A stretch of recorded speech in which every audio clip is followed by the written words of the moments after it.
The final question. How did Jawaharlal Nehru become India's first Prime Minister? Was his election unanimous? Well, far from it. In 1946, the Congress held an internal election. It was time to choose the next president. He or she would also be India's interim Prime Minister. So the stakes were high. Gandhi's pick was clear from the beginning. He wanted Nehru to take charge. And why was that? Gandhi believed Nehru was better suited to negotiate with the British. He was a Cambridge graduate. He rattled off in English. Plus, he was better known abroad. But Nehru needed support from the party's state committees. Only then could he be elected. He had challengers too, the likes of Sardar Patel and Acharya Kripalani.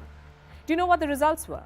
12 out of the 15 state committees nominated Patel, 3 of them abstained. So none of them nominated Jawaharlal Nehru. Gandhi broke this news to his protege. Apparently, there was stunned silence from the other side. Nehru was never going to be number 2. So Gandhi asked Sardar Patel to withdraw from the race. For whatever reasons he did, Patel was considered a good administrator, also a people's leader. He was very close to the grassroots. Yet it was Nehru who became the first Prime Minister. The rest, as they say, is history, or at least one version of it. Nehru would go on to become India's longest-serving Prime Minister. Patel died in 1950.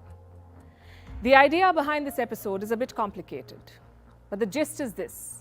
History is not always about right or wrong. Historical figures are not always heroes and villains. They're humans like us, imperfect people who did what they thought was right. Did Bose and Gandhi not see eye to eye? Well, yes. But it was Bose who first called Gandhi the father of India. It was Gandhi who called Bose a patriot of patriots. They disagreed on ideology, but one thing united them, their dream of an independent India.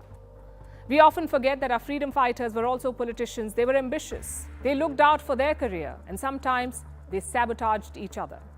It is important that we accept and embrace every part of our freedom struggle, the violent, the non-violent, and the indifferent. Gandhi turned India's freedom struggle into a people's movement.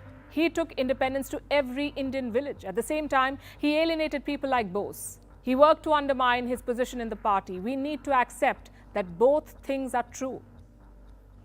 That is the hallmark of a mature democracy.